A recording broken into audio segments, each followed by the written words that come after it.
The terminal emptied out around me until I was the only one left at baggage claim 4, sitting on a cold metal bench with my suitcase between my knees, watching the carousel go still. It was 9:40 on Christmas Eve. My son had promised to be there at 6:15. I called him 11 times. On the 12th call, a text came through instead of a voice. "Can't make it tonight, Dad. Something came up. Just grab a cab." "No, I'm sorry." "No, Merry Christmas." Just 5 words that told me exactly where I stood in his life. I was still staring at that message when a stranger in a wool coat sat down beside me and said, "You're Raymond Kessler, aren't you?" "I'm Vivian's father. And I think you and I need to talk before you go anywhere near that house tonight. I want to thank you for spending this evening with me. If you're just joining, drop the city or country you're watching from in the comments below. I read every single one, and it means more to me than you know to picture where all of you are sitting right now. I also want to say, before we go any further, that this story blends real patterns of elder betrayal with details that have been shaped for the sake of telling it well. Names, places, small specifics, some of it is constructed for storytelling. But the heart of what happened, the parts that matter, those are true to what so many people live through in silence. Stay with me tonight. I think you'll understand why by the end. My name is Raymond Kessler. I am 71 years old, and for 34 years I worked as a bank examiner, the last 19 of those specializing in fraud detection for financial institutions across 3 states. I tell you that not to impress you, but because it matters later. Because a lifetime spent finding the small inconsistency in a stack of numbers, the transaction that didn't quite fit the pattern, turned out to be the only reason I survived what happened to me the winter my son decided I was worth more to him gone than present. My wife Margaret died 3 years, 4 months, and 6 days before that Christmas Eve. I know the number the way you know the number of steps to your own front door, without ever deciding to memorize it. Pancreatic cancer took her in 11 weeks, start to finish, and I spent those 11 weeks sitting in a vinyl hospital chair holding her hand and promising her things would be fine, which was the first real lie I ever told her in 40 years of marriage. After she was gone, the house on Larkspur Court felt less like a home and more like a museum of a life that had ended halfway through. I kept her reading glasses on the nightstand. I kept her side of the closet full. I told myself I was being sentimental. I understand now I was simply not ready to let the last physical proof of her disappear.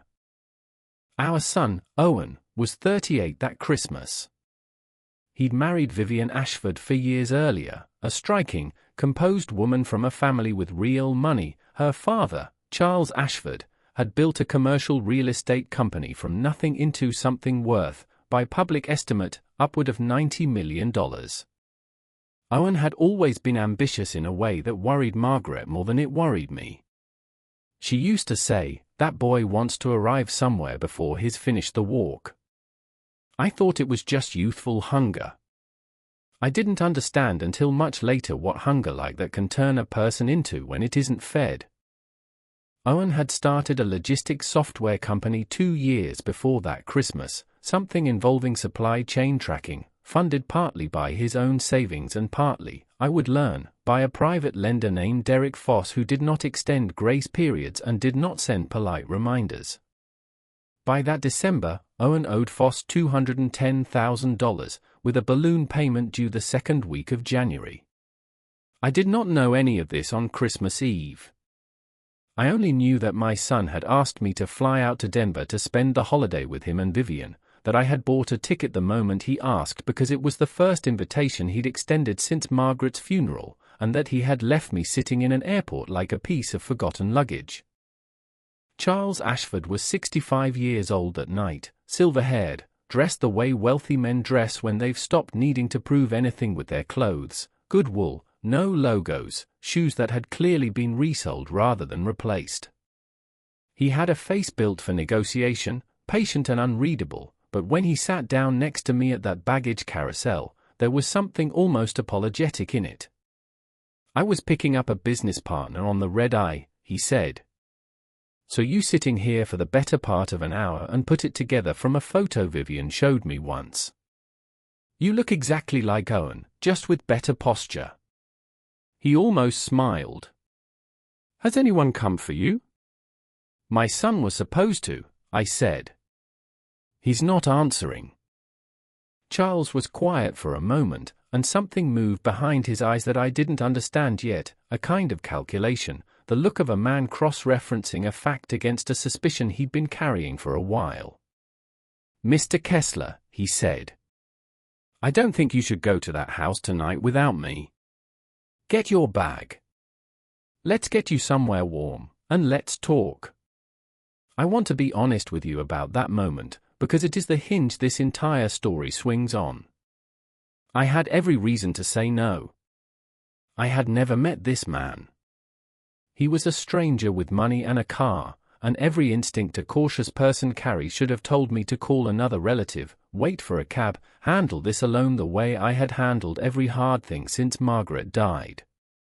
But something in his voice, steady, unhurried, entirely without the performance of concern, made me pick up my suitcase and follow him out into the cold.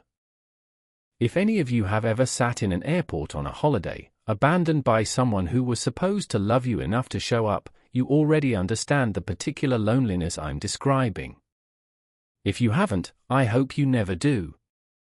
But I want you to hold on to that feeling for a moment, because it is the feeling that made me vulnerable enough to almost lose everything, and it is also, strangely enough, the feeling that saved my life. Charles drove a dark green Range Rover that smelled like leather and cedar, and for the first 10 minutes of the drive neither of us said much. Denver at night in December is a city of hard white light and black ice, the mountains invisible behind cloud, the highway thinned out to almost nothing on a night when every sane person was already home. I watched the exits go by and waited for him to say whatever it was he'd brought me into his car to say. "I'll get straight to it," Charles finally said. "Owen has been coming to me for money for the last 4 months. Not large sums, not at first. 10,000 here, 15 there, always some story about a client payment that got delayed, a vendor contract that needed bridging. I gave it to him because Vivian asked me to, and because I've made a career out of trusting my gut about people, and my gut told me Owen was in trouble but not dishonest." He paused at a red light, hands loose on the wheel. 3 weeks ago, he asked me for $200,000. When I asked why, he said, and I'm quoting him almost exactly, "It's temporary, Charles. Once Dad's estate gets restructured, we'll be fine. We just need a bridge until that's finalized." I felt something go cold and still in my chest, the particular stillness I remembered from 34 years of finding numbers that didn't add up. "My estate isn't being restructured," I said. "Nobody has spoken to me about restructuring anything." "That's what I thought," Charles said. "And that's why I've been watching this a little more closely than Owen realizes." We didn't go to Owen and Vivian's house that night. Charles took me to his own home instead, a stone and glass property up in the foothills with a guest wing bigger than the house Margaret and I had raised Owen in. His wife had passed 6 years earlier, cancer as well, a coincidence that gave us an odd, immediate kinship, and the house had the particular overlarge quiet of a place built for a family that had shrunk. He gave me a room, a change of clothes that fit reasonably well, and a whiskey I didn't finish, and he called Owen from the kitchen while I sat at the counter pretending not to listen. "Owen, it's Charles. Your father's with me. He sat in that airport for 3 hours on Christmas Eve." A pause. "I don't care what came up. You call him first thing tomorrow and you explain yourself to his face, not mine." Another pause, longer. "Tomorrow. Noon. Both of you." He hung up and looked at me across the kitchen island with an expression I would come to know very well over the following weeks, the look of a man deciding how much to say and how much to let unfold on its own. He says there was a miscommunication about the pickup time, Charles said. He wants you both to come for lunch tomorrow. I think you should go. And I think, quietly, we should both pay very close attention to what happens when you get there. I didn't sleep much that night. I lay in an unfamiliar bed in an unfamiliar house, staring at a ceiling I couldn't see in the dark, turning over the word Charles had used. Restructured. I had a modest but respectable estate, the house on Larkspur Court, worth around $410,000, paid off in full 11 years earlier. A pension from the bank. Social Security. And the life insurance policy Margaret had insisted we keep current even in years we could barely afford the premium, $300,000, beneficiary listed as Owen since the day he was born. It wasn't a fortune. But it was everything Margaret and I had built, dollar by careful dollar, across for decades of a marriage neither of us had ever expected to end the way it did. And somewhere in the last 3 weeks, my son had told his father-in-law that this modest, hard-earned life was being restructured without a single word to me. Please note, before we continue, that certain conversations and sequences in tonight's story have been reconstructed and dramatized to carry the emotional weight of what actually happened. The underlying pattern, the isolation, the financial pressure, the quiet erosion of trust, is drawn from real experiences shared by people very much like the man I'm describing tonight. If this kind of story is difficult for you personally, please take care of yourself and feel free to step away. For the rest of you, let's keep going, because it gets harder before it gets better. Owen and Vivian's house sat in a newer development on the west side of Denver, the kind of neighborhood where every lawn looks freshly installed and every driveway has at least one vehicle nicer than it needs to be. I arrived at noon in Charles's Range Rover, Charles driving, both of us quiet in a way that felt less like awkwardness and more like preparation. Owen opened the door before we'd made it up the walk, wearing the smile he'd used since he was a teenager to smooth over things he didn't want examined too closely. Dad. God, I'm sorry about last night. The Foss deal, the investor thing, it just blew up on me all at once and I lost track of time. I should have called. You did call, I said. 12 times, actually. I called you. You sent me a text telling me to get a cab. Something flickered behind his eyes, fast enough that I almost missed it. Right. I meant, I should have called properly. Come in, it's freezing. Vivian met us in the entryway, composed as always, dressed like she was hosting a magazine shoot rather than a family lunch. She hugged me with genuine-seeming warmth, told me how sorry she was about the mix-up, asked about my flight, my health, whether the guest room at Charles's house had been comfortable. She was good. I want to be honest about that, because I think it matters for anyone watching this who's ever doubted their own instincts around a person who seemed, on the surface, entirely kind. Vivian Ashford Kessler was one of the most convincing people I have ever met, and it took me weeks to understand that her convincingness was the entire point. We sat down to lunch, a beautiful spread, more effort than the occasion seemed to warrant, and for the first 40 minutes the conversation stayed comfortably shallow. The company Owen was building. Vivian's work consulting for non-profit boards. Charles's newest development project in Aurora. It wasn't until the plates were cleared that Owen set a folder on the table, and I felt the temperature of the room change even though nothing about it moved. Dad, I know the timing is strange, with everything, Owen said, but there's something Vivian and I have been meaning to talk to you about.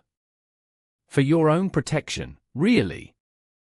Vivian slid the folder toward me with the gentlest possible touch, as though it were something fragile rather than something dangerous. We've been so worried about you being alone in that house, Raymond. Especially after what happened with Mom. We just think it makes sense, going forward, for Owen to have some oversight on the accounts. Nothing changes day to day. It's just a safety net. I opened the folder. Inside was a durable power of attorney document, my name on the principal line, Owen's name on the agent line, a scope section that granted him authority over real property, banking accounts, and I want you to sit with this detail the way I had to sit with it, beneficiary designations on any life insurance policies held by the principal. At the bottom, a signature line waited for me, blank, beneath a line that was not blank, where Owen's signature already sat, dated 9 days earlier. I had spent 34 years reading documents exactly like this one for a living.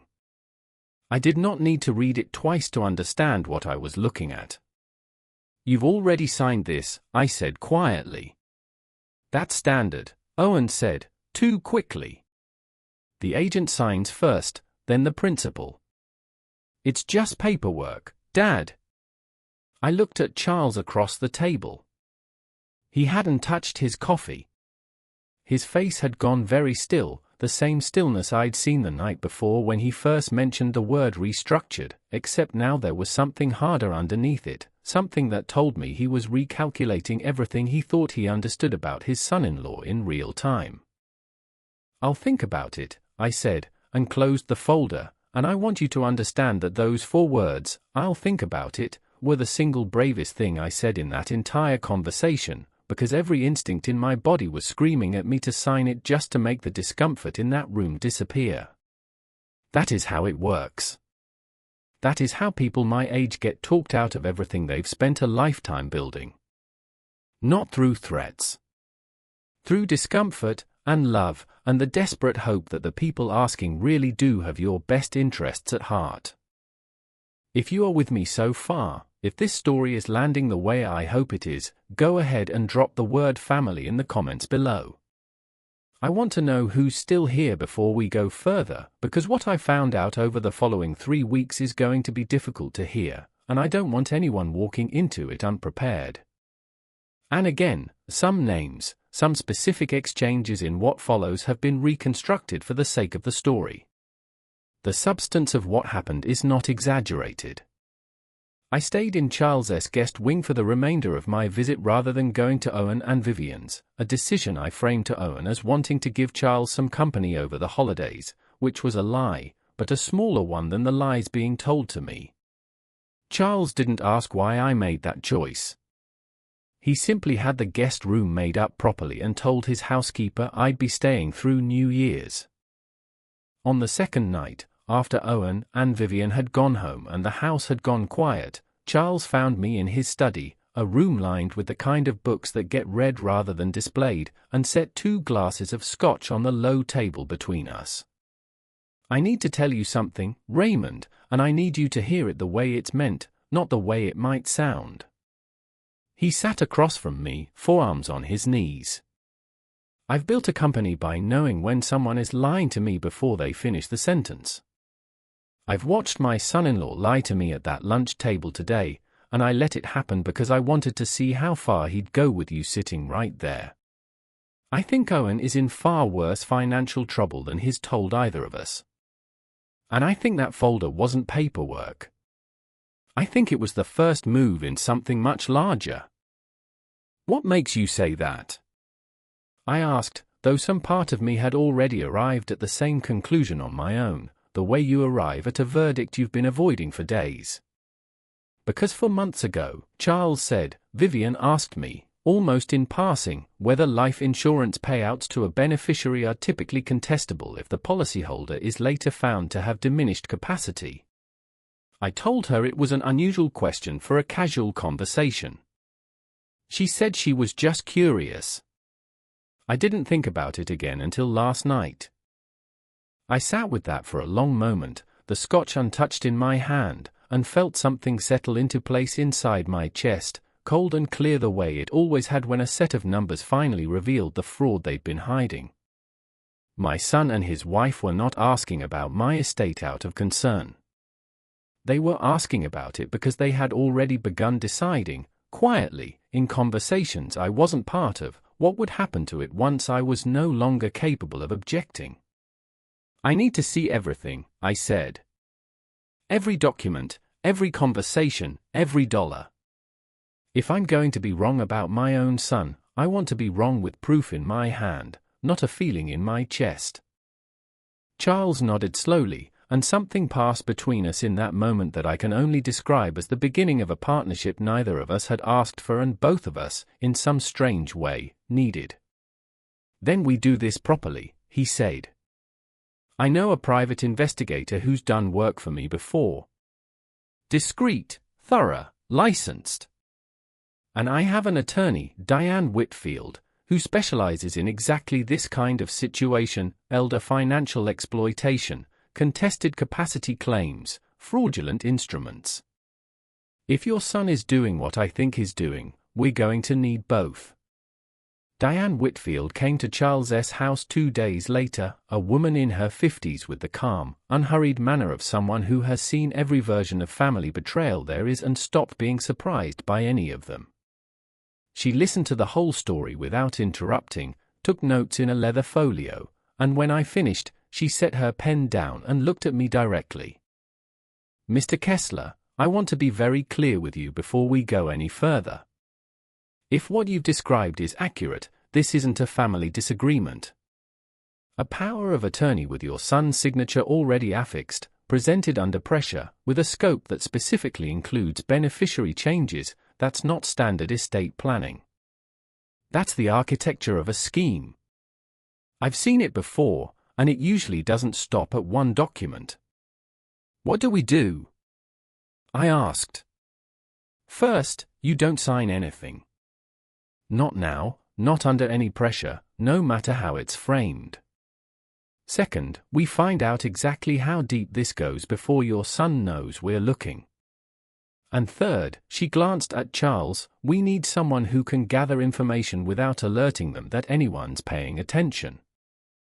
That someone was a man named Sam Ruiz, a private investigator in his late 40s with a quiet, watchful manner and a habit of writing everything down in a small spiral notebook he kept in his jacket pocket. Charles brought him in the following morning, and Sam asked me the same kind of methodical, unhurried questions Diane had, working backward from the folder on Owen's dining table to every strange conversation I could remember from the previous 6 months. It was Sam who found the first real thread. Public court records, easily searchable, showed a civil judgment filed against Owen's company 8 months earlier, a supplier in Ohio suing for breach of contract over an unpaid invoice of $43,000. Small on its own. But Sam kept pulling, and within 4 days he had assembled a financial picture of my son that I had never been shown, never been told, never even suspected. Owen's company, Kessler Logistic Solutions, was carrying debt of nearly $600,000 across 3 different lenders, one of them a man named Derek Foss whose name appeared, when Sam ran it, attached to 2 prior lawsuits alleging predatory lending terms against small business owners in financial distress. Foss isn't a bank, Sam told us, spreading printouts across Charles' dining table on the 4th day. He's a private lender who specializes in loans to people who can't get approved anywhere else, at terms that would make a loan shark blush. 22% interest, balloon payment structure, and a habit of using intimidation when borrowers fall behind. Owen took $210,000 from this man 14 months ago. Based on the payment history I can see, he's roughly 4 months behind, and the balloon payment, the entire remaining balance, comes due January 8th. I looked at the date circled on Sam's notepad. January 8th. Less than 2 weeks away. That's why the power of attorney, I said quietly. That's why now. He needs money fast, and he's decided the fastest place to get it is me. Diane leaned forward. There's something else you should know, Mr. Kessler. I did some digging of my own on the physician side, since documents like the one you were shown often get paired with a capacity evaluation down the line, a doctor's letter suggesting the principal is no longer fit to manage their own affairs, which makes the power of attorney effectively permanent and unchallengeable. I found a Dr. Randall Voss, a general practitioner with a small private practice on the East Side, who has 3 complaints filed against him with the State Medical Board over the last 5 years, all alleging he issued questionable capacity determinations in exchange for payment from family members of elderly patients. 2 of those complaints were dismissed for lack of evidence. 1 is still open. I sat back in my chair, feeling something I hadn't felt in a long time, not grief exactly, and not quite anger, but something colder and more purposeful than either, the specific feeling of a man realizing the walls of his life have been quietly, methodically rearranged around him while he wasn't looking. Then that's their plan, I said. The power of attorney first. If I resist, they bring in a doctor to declare me incompetent. Either way, they get control of the house, the accounts, and eventually the life insurance. That's my read as well, Diane said. And I want to be honest with you about what this means legally. If Owen has already been in contact with Dr. Voss, if there's any record of that contact, this moves from a family dispute into something closer to a documented conspiracy to defraud. That's a very different conversation with law enforcement. At this point in the story, I want to check in with you. If you've ever had someone you loved make you doubt what your own eyes were telling you, comment the word trust below, because that's exactly where I was standing that week, caught between the son I'd raised and the evidence that son was quietly building a case for my own incapacitation. And once more, a gentle reminder, portions of this account, including some dialogue and the exact sequence of a few conversations, have been shaped for narrative clarity. What happened to the man at the center of this story is real in every way that matters. I went back to Owen and Vivian's house on the 28th of December, for days after that first lunch, for what Vivian described on the phone as just a quiet dinner, no pressure, we just want to spend time with you before you fly home. I agreed to go, and I agreed because Diane and Sam both wanted me to. Act exactly as you would have before any of this, Diane told me. Don't accuse. Don't confront. We need more before we move, and the worst thing you can do right now is let them know you're already 3 steps ahead. It was, I will tell you honestly, one of the hardest performances of my life. I sat across the table from my son, ate the dinner Vivian had prepared, laughed at the stories Owen told about his childhood, and the entire time I felt like a man wearing another man's skin, watching myself from somewhere just outside my own body. It was near the end of the meal that Owen brought the folder back out, the same folder, the same document, still waiting for my signature. I know you said you'd think about it, Dad, he said, and his voice had shifted, just slightly, from warmth into something more insistent. But I want to be honest with you. Vivian and I have some financial pressure right now, business stuff, and having this in place would really help us plan. Not for us, for you. So we can make sure everything's handled the right way if anything ever happens. What kind of financial pressure? I asked, keeping my voice as light as I could manage. Owen's jaw tightened, almost imperceptibly. Just business. Nothing you need to worry about. I'd like to help if I can, I said, watching his face carefully. How much are we talking about? There was a pause, brief but unmistakable, the pause of a man deciding how much of the truth to release. It's being handled, he said finally. I just need the paperwork in place. Please, Dad. It would mean a lot. I told him I needed a few more days, that these things shouldn't be rushed, that Margaret had always told me to sleep on important decisions. Vivian's face, for just a fraction of a second, showed something that wasn't warmth at all, a flash of frustration so quick I might have imagined it if I hadn't spent 34 years learning to read exactly that kind of flicker in the faces of people trying to hide something. Of course, she said smoothly, recovering instantly. No rush at all, Raymond. We just love you and want to make sure you're taken care of. I drove back to Charles's house that night with my hand steady on the wheel and my heart doing something entirely different underneath my ribs, and when I walked into his study and told him what had happened, he poured 2 glasses of scotch without asking and said, quietly, "We need to move faster than we planned." The next development came from a place none of us expected. On New Year's Eve, 3 days after that dinner, my phone buzzed at 11:40 p.m. with a text from a number I didn't recognize. "Mr. Kessler, this is Marissa. I used to work as Owen's executive assistant before I was let go in October. I saw you at his office once and I have your number from an old contact list. I don't know if this is my business, but I heard some things before I left that I think you should know. Please call me if you're willing." I called her the following morning, on New Year's Day, sitting in Charles's kitchen with him beside me and Sam Ruiz's number already saved to my phone in case I needed to bring him in on the call. Marissa's voice was young, nervous, and entirely sincere.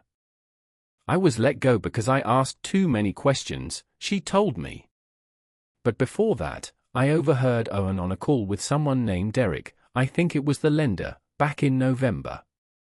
Owen said something like, "I told you, the money's coming. My father-in-law's going to help bridge it, and if that falls through, my dad's estate is worth over $700,000 between the house and the policy. Once the paperwork's finalized, we're fine either way." I didn't think much of it at the time. I just thought it sounded cold. But when I heard your father-in-law mention you were in town, I thought you should know he's been telling this Derek person he's counting on your money to bail him out. I sat very still for a long moment after that call ended, and Charles, watching my face, didn't say anything at all. He simply refilled my coffee and let the silence do what silence sometimes does better than words. "He's not just planning to take control of my finances someday," I said finally. "He's already told a predatory lender that my death or my incapacity is the collateral behind his loan." "We need this recorded," Charles said. "Not second-hand from a former assistant. We need Owen's own voice, saying this himself, in a way that will hold up." Diane, when we called her that afternoon, agreed, though she was careful about the legal boundaries. Colorado is a one-party consent state for recorded conversations, she explained, which means if you are a party to the conversation, you can legally record it without the other person's knowledge. That gives us a path. But Raymond, I want to prepare you, if we do this, and if it confirms what we suspect, there's no undoing what happens next. Are you certain you want to know? I thought about Margaret, about the 11 weeks I sat beside her hospital bed promising her everything would be fine. I thought about the folder on Owen's dining table with his signature already dried into the paper, waiting for mine. I thought about a man named Derek Foss, somewhere in this city, being told that my life was the security behind my son's debt. "I'm certain," I said. Sam Ruiz set up the recording 2 days later, a small device, no larger than a shirt button, that Charles's housekeeper's nephew, a young man who did contract security work, installed into a fountain pen I could carry in my jacket pocket. It synced audio to an encrypted app on my phone, backed up automatically to a cloud account Diane controlled, admissible, she assured me, under state law as long as I remained a party to whatever it recorded. I arranged to meet Owen alone on the 4th of January, for days before the balloon payment on his loan came due, at a coffee shop near his office, telling him I wanted to talk without Vivian there, father to son. He agreed readily, which told me something on its own. A man with nothing to hide doesn't jump at the chance to talk to his father without his wife present about signing over his finances. We sat in a corner booth, and I let him talk first, let him circle back around to the power of attorney, watched him lay out the same soft, practiced reasoning Vivian had used at dinner. And then, gently, the way Diane had coached me, I asked the question I needed answered. "Owen, I need you to be honest with me. Is this about protecting me, or is this about the loan?"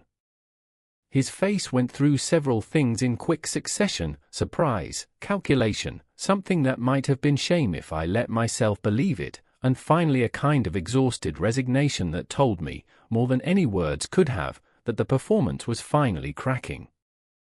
"Both," he said quietly. "Dad, I'm in real trouble. I owe a man $210,000, and the payment's due in 4 days, and if I don't have it, he's told me exactly what happens next, and it isn't a polite phone call. I need access to move fast if things get worse. That's all this is. I'm not trying to steal from you. I'm trying to survive. And if I sign it, what happens to my house? My accounts? The life insurance policy your mother insisted we keep for you?" Owen looked at me across the table, and for one long moment I thought I saw the boy I'd raised somewhere underneath the desperate man sitting across from me. "Nothing changes unless something happens to you," he said. "I would never, Dad, I would never do anything to hurt you. I just need the flexibility. Please. I'm asking you as your son." I want to tell you that in that moment I felt only anger, only the cold clarity of a man who has already made his decision. But that isn't the whole truth. The whole truth is that some part of me, some old and stubborn part that had loved this boy since the moment they placed him in my arms in a Denver hospital 40 years earlier, wanted desperately to believe him. That is the trap, ladies and gentlemen. That is exactly how people my age lose everything. Not because we're foolish. Because we love the people asking, and love does not want proof. Love wants to believe. But I had proof waiting on my phone, a recording of Marissa's voice describing a conversation Owen had with his lender, a folder with a signature already dried into the paper, and a doctor with an open ethics complaint whose name Sam Ruiz had connected, just that morning, to a text exchange with Vivian dated the 29th of December, 3 days after I'd said I needed time to think. "I need a little more time," I told Owen. "Give me until after the new year settles. I promise I'll give you an answer." He nodded, relief and something like guilt moving across his face at the same time, and I drove back to Charles's house with the small pen recorder still warm in my jacket pocket, 41 minutes of my son's own voice captured on it, admitting to financial desperation, admitting that his father's estate was the safety net underneath a predatory loan, admitting, though he hadn't said it in so many words, that he had already begun planning for a version of the future where I was no longer capable of objecting to any of it. There is one more conversation from that period I need to tell you about, because I've turned it over in my mind more than almost anything else that happened that winter. On January 5th, the day before Sam brought us the Foss email, I drove to Owen and Vivian's house alone, without telling Charles, without telling Diane, without the pen recorder in my pocket. I told myself I wanted to see Vivian by herself, to look her in the eye without an audience and ask her, one human being to another, whether any part of what she'd shown me over the last 2 weeks had been real. She answered the door in sweatpants, hair pulled back, no makeup, and for just a moment, before she registered who was standing on her porch, I saw something in her face that looked almost like exhaustion, the particular exhaustion of a person maintaining a performance around the clock. It vanished the instant she recognized me, replaced by the same warm, practiced smile I'd come to know so well. "Raymond. Owen's not here, he's at the office. Is everything okay?"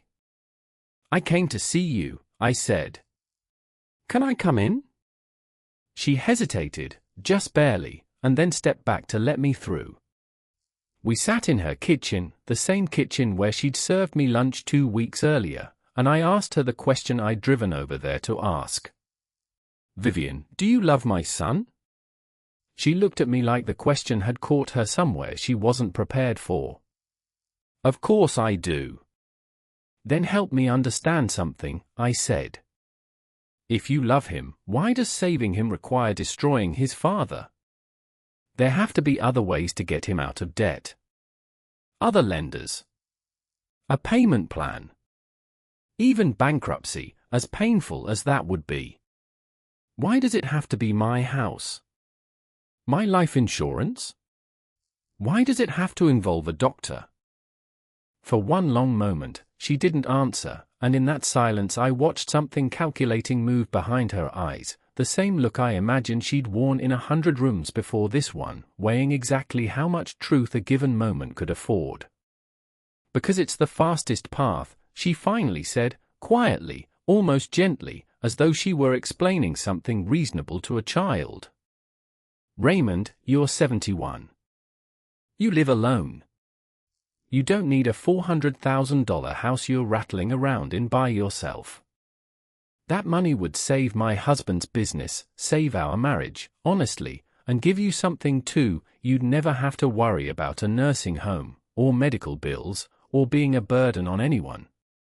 Everyone comes out ahead. I sat very still, absorbing the particular horror of hearing a woman describe the theft of my entire life as a favor she was doing me. And if I say no? I asked. Her expression didn't change at all. Then Owen loses everything he's built, and I don't know what Derek Foss does to him, and I don't know what happens to us. I'm asking you, as someone who's been part of your family for 4 years, to think about what actually matters here. I left that house 20 minutes later without raising my voice, without accusing her of anything, without letting her know that everything she'd just told me had confirmed, in her own words, every fear Charles and Diane and Sam had helped me assemble over the previous 2 weeks. I drove back to Charles's house with my hand steady on the wheel, and something entirely new settled inside me, and not doubt anymore, not the desperate hope that I might be wrong about my own family. Just clarity, cold and complete, the same clarity I'd spent 34 years learning to trust in every column of numbers that didn't add up. If you're still with me, if this story has you sitting forward the way it had me sitting forward that January, drop the word still in the comments so I know you're here for what happens next, because it gets worse before it gets better. And once again, a small note, while every core element of this story reflects the real, documented patterns of elder financial exploitation that happen far too often in this country, specific dialogue and some sequences have been reconstructed for the purpose of telling this account clearly. The next 4 days were the longest of my life since the 11 weeks I spent watching Margaret disappear a little more each morning. Sam Ruiz kept working, quietly, methodically, and on January 6th, 2 days before the loan payment came due, he brought Charles and me a document that changed the entire shape of what we were dealing with. I got a source inside Derek Foss's operation, Sam said, sliding a printed email across the table. A former associate who left on bad terms and doesn't mind talking. This is an email from Foss to Owen, dated January 2nd. I want you to read the second paragraph. I read it. I read it twice, because the first time my mind refused to fully accept what it was telling me. If the funds aren't secured by the 8th, we'll need to discuss alternative collateral arrangements, as we discussed.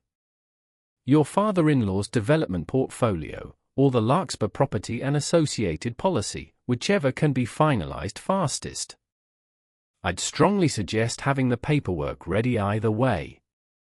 He's threatening him, I said quietly. Foss is pushing Owen to use my house and my life insurance as collateral for his own debt, whether I ever agree to it or not. There's more, Sam said, his voice careful. I also pulled Dr. Voss's calendar through a source at his office. Owen has an appointment scheduled for January 9th, the day after the loan comes due, for what's listed as a family consultation regarding elder capacity assessment. Your name is on the intake form. Raymond. Owen listed you as the patient. I sat with that for a long moment in Charles's study, the fire crackling in the hearth, the whiskey I'd poured an hour earlier gone cold and untouched in my hand. My own son had scheduled an appointment for a doctor with an open ethics complaint to evaluate my mental competency, 1 day after a predatory lender's deadline, without ever telling me I was being evaluated for anything at all. Diane, I said, what do we do with this? She was on speakerphone within minutes, and her voice, when she answered, had none of its usual measured calm. "Raymond, this changes things significantly. What you're describing, a scheduled capacity evaluation with a doctor who has a documented history of questionable determinations, timed specifically around a financial deadline, combined with a signed power of attorney already prepared, that's not ambiguous anymore. That's the outline of an exploitation scheme with real legal exposure for everyone involved. I think it's time we bring in law enforcement." The detective assigned to our case was a woman named Patricia Colson, mid-50s, with the Denver Police Department's Financial Crimes Unit, a specialty that exists, she told me during our first meeting, specifically because of how common what's happening to you actually is. She listened to everything: the folder, the recording, Marissa's tip, Sam's financial trail, the Voss email, the Dr. Voss appointment, and by the end of our conversation she had a legal pad covered in notes and an expression I recognized from my own years of finding fraud in stacks of numbers, the particular, quiet satisfaction of a professional watching a case assemble itself into something solid. "Mr. Kessler, I want to be straightforward with you," Detective Colson said. "What we have right now is strong circumstantial evidence, plus one recorded admission from your son about financial motive, but it isn't quite enough on its own to bring the kind of charges this deserves. If we're going to build something that holds up in court, attempted exploitation of an elder, conspiracy, potentially fraud, once we bring Dr. Voss and Derek Voss into the picture, we need one more piece. We need your son, or your daughter-in-law, saying plainly, on record, what the actual endgame is here. Not financial pressure. The plan itself." "How do we get that?" I asked. "You go back," she said. "One more time. You tell them you're ready to sign. And we listen to what they say once they think they've already won. I want to pause here and ask you directly, if you were in my position, would you have been able to do that? Would you have been able to sit across from your own child and pretend to hand over everything you'd built, knowing the whole time that you were setting a trap? I didn't know if I could do it either, until the moment came and I discovered that love, when it's been betrayed carefully enough and for long enough, can turn into something that looks almost like courage. Comment the word ready below if you think you could have done what I was about to do, because I genuinely want to know." We arranged the meeting for January 9th, the day of the scheduled capacity evaluation, at Owen and Vivian's house, framed as a family dinner where I would finally sign the power of attorney so we can all move forward together, in Vivian's words over the phone. Detective Colson and her partner staged in an unmarked vehicle 2 houses down. I wore the pen recorder again, this time with a live audio feed running directly to Colson's team rather than simply recording for later retrieval. Diane Whitfield waited by her phone, ready to file emergency protective paperwork the moment we had what we needed. Charles drove me to the house himself and sat in the car outside, close enough to reach me quickly, far enough not to spook anyone inside. I remember standing on that porch in the cold January air, watching my breath fog in front of me, and thinking about Margaret, about the promise I'd made her in that hospital room that everything would be fine, and understanding, finally, that keeping that promise meant walking through this door and doing the hardest thing I had ever done. Owen opened the door with a smile that had lost some of its old ease, replaced by something tighter, more anxious. "Dad. Thanks for coming. Vivian's got dinner almost ready."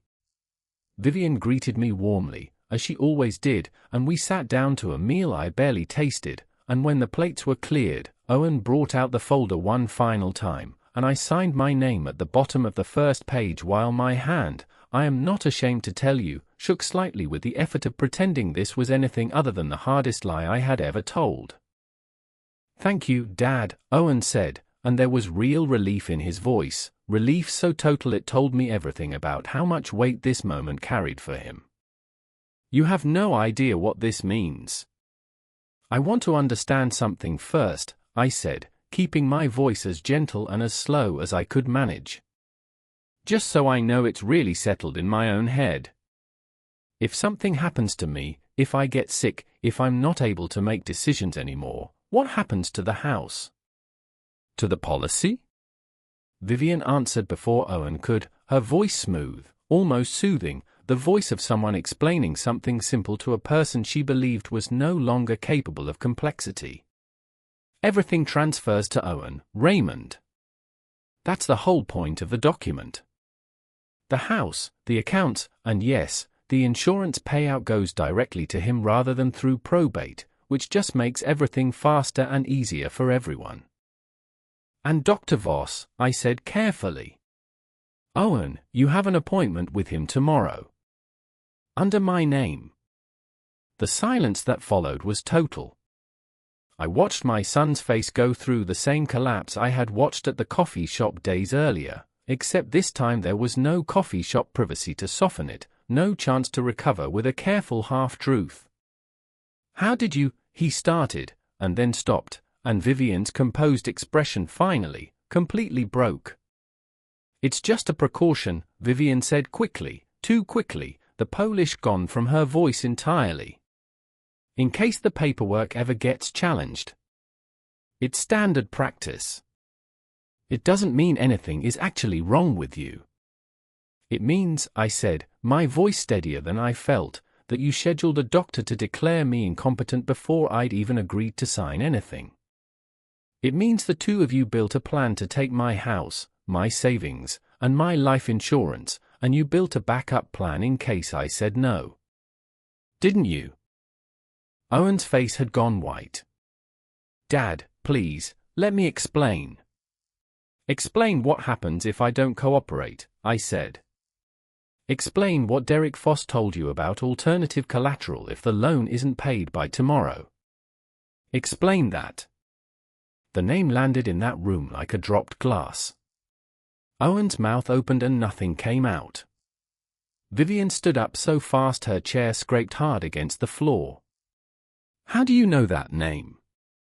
She demanded, and there was something in her voice now that had nothing to do with warmth, something cold and sharp and entirely unmasked.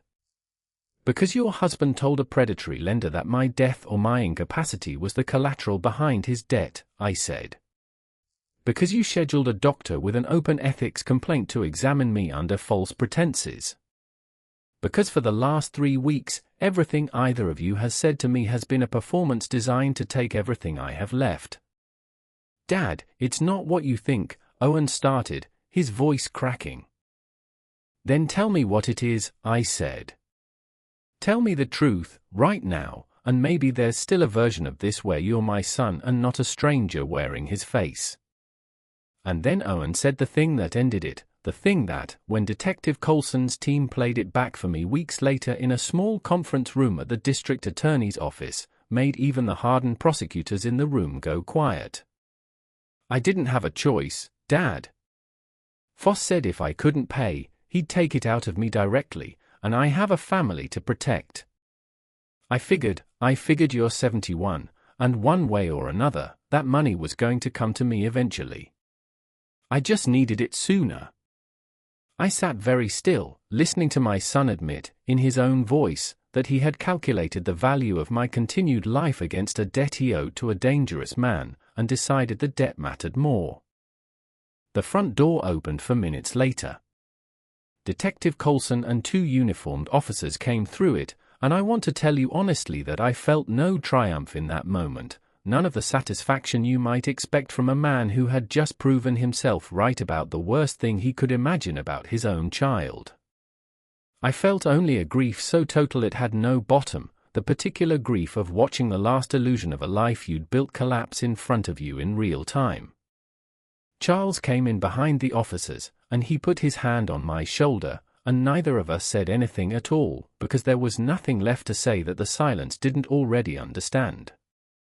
Vivian was arrested that night alongside Owen, charged, once the full investigation unfolded over the following weeks, with conspiracy to commit financial exploitation of an elder and conspiracy to commit fraud. Dr. Randall Voss lost his medical license within 2 months, the open ethics complaint against him finally taking on the weight it needed once Detective Coulson's team connected it to our case, and he pled guilty to a lesser charge in exchange for cooperation, testifying that Owen had paid him $1,200 for a capacity evaluation he had never actually intended to conduct honestly. Derek Foss, it turned out, was already under separate investigation by the State Attorney General's Office for predatory lending practices affecting at least 6 other small business owners, and our case became one thread in a much larger prosecution that ultimately shut his operation down entirely. I want to tell you a name I haven't mentioned yet, because I think it matters. Marissa Delgado, the former assistant who first called me on New Year's Day, testified as well, describing the overheard conversation between Owen and Derek Foss, and I want anyone watching this who has ever hesitated to speak up about something they overheard, something that felt like it wasn't their business, to understand that her single phone call changed the entire outcome of this story. If she hadn't made it, I do not know where I would be right now. The trial took place the following autumn, 9 months after that January night. Owen pled guilty rather than face a jury, accepting a sentence of 4 years, with the possibility of parole after 2.5, on charges of conspiracy to commit financial exploitation of an elder and conspiracy to commit fraud. Vivian, whose role the prosecution successfully argued had been at least as central as Owen's, she had, after all, been the one who first researched whether life insurance payouts could be contested based on diminished capacity, and she had personally scheduled the appointment with Dr. Voss, received a sentence of 5 years. Charles did not attend a single day of his own daughter's trial. He told me, the morning it began, sitting across from me at his kitchen table with 2 cups of coffee neither of us finished, I raised her to believe that money solves problems. I think somewhere along the way, she stopped being able to tell the difference between solving a problem and destroying a person to make it disappear. I don't know how to sit in that courtroom and watch what she became. I sat through it instead. Every single day. I owed it to Margaret, I think, though I couldn't have explained exactly why at the time. I owed it to the version of Owen that had existed once, the boy who used to fall asleep in the car on the drive home from his grandmother's house, the young man who had cried, genuinely cried, at his own wedding when he saw Vivian walking toward him. I sat in that courtroom because someone needed to witness what had happened to both of us, and I decided it should be me. When the judge asked if I wanted to make a victim impact statement, I stood, and I looked at my son sitting at the defense table in a suit that no longer fit him quite right, and I told the truth as plainly as I could manage. I don't hate my son, I said. I grieve him. There's a difference, and I've had almost a year now to understand it. What I lost wasn't just money or a house or a piece of paper with my signature on it. What I lost was the last version of my son I was allowed to believe in. That's a harder thing to recover than any bank account, and I don't know if I ever fully will. But I want the record to show that I forgive the boy I raised, even as I hold the man he became fully responsible for what he did. Owen did not look up when I said it. I don't know, to this day, whether that was shame or something colder. I decided it doesn't matter anymore. In the weeks between the arrest and the trial, I learned things about the scope of what Owen and Vivian had built that made even Detective Coulson pause when she laid them out for me. It turned out the power of attorney I'd been shown was not, in fact, the first version drafted.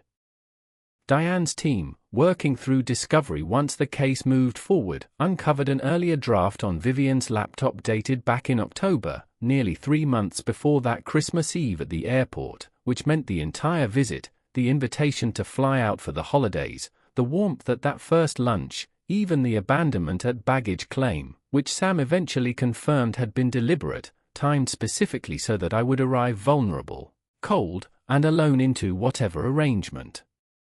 They'd already begun engineering, had been part of a plan set in motion months before I ever boarded that plane. I want to sit with that detail for a moment, because I think it's the part of this story that took me longest to make peace with. It would have been easier, in some strange way, to believe that Owen had panicked in December, that the debt to Derek Foss had pushed a fundamentally decent man into a single terrible decision made under pressure. The truth was harder. The truth was that my son and his wife had been quietly building the architecture of my exploitation for a full season before they ever executed it, choosing the holiday, choosing the airport, choosing the exact moment of my greatest vulnerability with the same cold precision Derek Foss had used choosing his loan terms. Diane told me once, gently, over coffee in her office, that this detail was actually what convinced the prosecutor to push for the harsher charges rather than accepting a plea to something lesser. Panic is a mitigating factor, she said. Premeditation isn't. Charles and I remained close after everything settled, closer, in fact, than I had ever been with my own son, bound together by a shared understanding neither of us had wanted and both of us had needed. He helped me set up a modest fund, using a small portion of the settlement eventually recovered from Derek Foss's seized assets, dedicated to providing free legal consultations for elderly people who suspect they're being financially exploited by family members but don't know where to turn or don't believe anyone will take them seriously. We named it, at his insistence rather than mine, the Margaret Kessler Advocacy Fund, and in the 18 months since we started it, it has helped 43 families get free of situations that, I believe, would otherwise have ended the way mine very nearly did. I still live in the house on Larkspur Court. Margaret's reading glasses are still on the nightstand. I have not been able to move them, and I've stopped feeling like I need to explain that to anyone. Charles comes by most Sundays now, and we sit on the back porch with coffee and talk about everything and nothing, two widowers who found, in the wreckage of a scheme meant to destroy one of us, something neither of us expected, a friendship built on the specific, unglamorous work of showing up for someone when it would have been so much easier to look away. If this story has taught me anything worth passing on to you tonight, it's this. First, pay attention to discomfort. The moment someone you love hands you a document and it makes something in your chest go tight and uncertain, that feeling is information, not paranoia. Do not sign anything, ever, that makes you feel that way, no matter how much you love the person asking. Second, document everything, and don't be afraid to ask for help doing it. I had 34 years of professional training that helped me see the pattern in what was happening to me, and even with that, I needed Charles, and Diane, and Sam, and a young woman named Marissa who had no obligation to call me at all. None of us survive these things alone, and pretending we should is exactly the isolation that makes exploitation possible in the first place. Third, and this is the hardest one, love does not require blindness. I loved my son every single day of the ordeal I've just described to you, and that love did not stop me from building a case against him, because real love protects the people in danger, and sometimes the person in danger is you. The fund has taught me things I never expected to learn at this stage of my life. I sit in on intake calls sometimes, when a caller is nervous enough that Diane thinks hearing from someone who lived through it might help more than hearing from a lawyer first. 2 months ago I spoke with a woman in Ohio, 78 years old, who had noticed her grandson had started asking oddly specific questions about her trust documents. She apologized 3 times during our call for probably overreacting. I told her what I wish someone had told me before that Christmas Eve, that the discomfort she was feeling was not an overreaction, it was data, and that the people who love us honestly do not need us confused, isolated, or rushed in order to help us plan for the future. She called back a month later to tell me she'd asked her own attorney, independent of her family, to review everything, and that the review had turned up exactly the kind of quiet irregularities Sam Ruiz had once found in my son's finances. I don't know how her story ends yet. But I know it didn't end the way it might have if she'd stayed silent, and that matters more to me now than almost anything else I've done since the trial. I am 72 now. I sleep through most nights. I have a friendship with a man I met by accident in an airport on the worst Christmas Eve of my life, and I have a foundation that carries my late wife's name in 2 rooms full of frightened, uncertain people who finally have somewhere to turn. My son writes to me sometimes from where he's serving his sentence. I have read 3 of his letters. I have not yet found the strength to answer any of them, and I've stopped believing I owe anyone an apology for that. One final note, as always. While the emotional core of what I've shared tonight reflects real and well-documented patterns of elder financial exploitation, patterns that professionals in law enforcement, banking, and elder law encounter more often than any of us would like to believe, certain names, exact conversations, and some sequences of events have been reconstructed and adapted for the purpose of telling this story clearly and respectfully. If stories like this aren't the right fit for you, that's completely all right, and I hope you find content elsewhere that suits you better. For everyone still here, thank you for walking through this one with me. Take care of yourselves, and take care of the people around you who might be too afraid to ask for help out loud.